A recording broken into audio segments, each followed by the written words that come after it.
Assalamualaikum warahmatullahi wabarakatuh. Innal hamdalillah nahmadu wa nasta'inu wa nastaghfiruh wa na'udzubillahi min syururi anfusina wa min sayyiati a'malina. May yahdihillahu fala mudhillalah wa may yudlilhu fala hadiyalah. Asyhadu an la ilaha illallah wa asyhadu anna Muhammadan abduhu wa rasuluh la nabiyya ba'dah.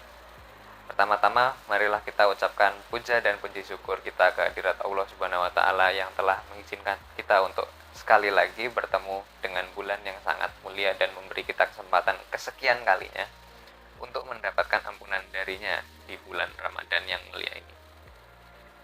Shalawat serta salam senantiasa kita haturkan kepada junjungan kita Nabi Allah Muhammad Sallallahu Alaihi Wasallam yang telah memandu dan membawa kita dari zaman jahiliyah ke zaman yang terang benderang ini.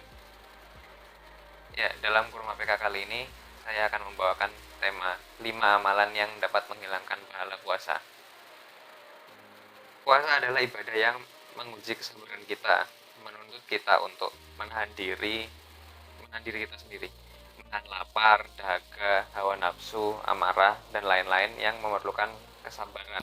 Di mana kesabaran sendiri itu merupakan amalan yang enggak mudah bagi kebanyakan orang. Tapi di tengah-tengah cobaan ada juga amalan yang bisa merusak pahala dari puasa itu sendiri. Tentu hal ini enggak kita inginkan, karena setelah melalui cobaan yang berat kok pahalanya malah nggak ada, kita nggak dapat bayaran dari puasa yang sudah kita kerjakan. Nah, di sini saya akan menjelaskan 5 jenis dari amalan-amalan tersebut. Yang pertama itu ada berbohong. Amalan dosa yang udah sering kita temukan ya. Bisa berbentuk bohong dalam bicara maupun bohong dalam bertindak. Kayak menipu pembeli dalam berdagang, nge-share hoax. Dosa yang kelihatannya kecil itu ternyata bisa merusak gitu pahala hasil usaha payah kita berpuasa, menahan diri, menahan lapar selama 14 jam lamanya. Ya, ada dosa yang kedua. Dosa ini namanya membicarakan orang lain atau sering kita panggil ghibah. Dosa yang bahkan kadang-kadang kita nggak tahu kalau itu termasuk dosa. Maksudnya kita nggak sengaja berghibah, kita nggak tahu kalau itu ghibah. Itu ternyata juga bisa menggugurkan pahala dari puasa kita. Lagi ngobrol-ngobrol, ternyata malah ini itu termasuk ghibah, tapi kita nggak tahu. Nah, itu tiba-tiba nanti lama-kelamaan pahala puasa kita gugur satu-satu, malah pas selesai kita nggak dapat bayarannya. Nah,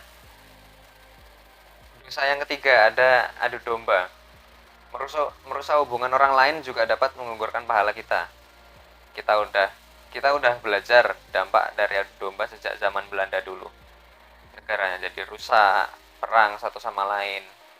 Walaupun adu domba dalam skala kecil pun bisa membuat permusuhan, misalnya seorang dengan tetangganya. Kalau mereka pas marah-marah satu sama lain, pahala mereka gugur karena mereka marah-marah itu. Nah, pahala yang digugurkan karena mereka itu juga kita juga digugurkan pahalanya, gara-gara kita lah yang menyebabkan pertengkaran yang ada di antara mereka itu. Ya, dosa yang keempat itu sumpah palsu.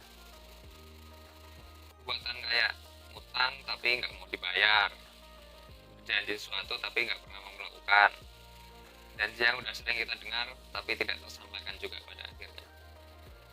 Itu juga termasuk dari amalan yang bisa menggugurkan pahala puasa.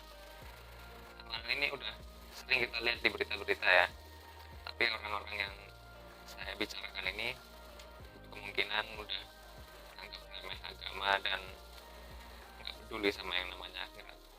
Insya Allah kita nggak akan jadi orang-orang yang kayak gitu, durhaka sama sumpahnya mereka sendiri, dan kita selalu menjadi umat yang beriman di bulan yang suci ini. Amin. Yang terakhir, yang kelima, ada memandang dengan syahwat, memandang lawan jenis dengan syahwat. Dan hawa nafsu juga termasuk inti dari puasa itu sendiri. Jadi syahwat itu udah ya, bisa merusak pahala puasa, karena inti dari puasa kan menahan diri. Nah, di hari-hari biasa jin dan setan lah yang mengajarkan kita mendekatkan diri kita kepada hawa nafsu.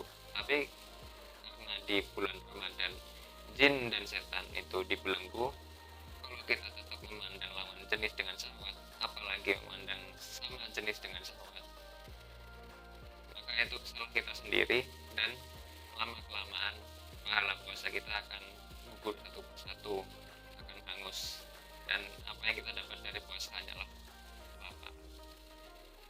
Ya, jadi itu ya 5 amalan yang dapat menghapus pahala dari puasa kita. Kita itu berpuasa bukan untuk mendapat pujian, bukan juga untuk kelaparan, bukan buat kehausan, maupun kita itu berpuasa bukan cuma mencari manfaat duniawi dari puasa kok. Kita ini berpuasa semata-mata untuk mendapatkan ridho dari Allah Subhanahu wa Ta'ala. Jadi kita harus menghindari amalan-amalan dosa agar ridho tersebut menjadi lebih maksimal dan kita mendapat ampunan di sisi Allah. Kita hindarkan dosa-dosa tersebut agar pahala kita selalu maksimal, selalu tidak ada yang bolong-bolong, tidak ada yang terhapus pahalanya. Udah susah-susah puasa nggak dapat apa-apa. Nah, itu cukup dari saya ya. Bila ada salah kata, sepenuhnya terletak pada saya. Bila ada macet-macet dalam menyampaikan, ya salah saya. Kalau ada kelebihan, maka dari Allah Subhanahu wa Ta'ala lah semua kelebihan tersebut. Wabillahi taufiq wal hidayah. Wassalamualaikum warahmatullahi wabarakatuh.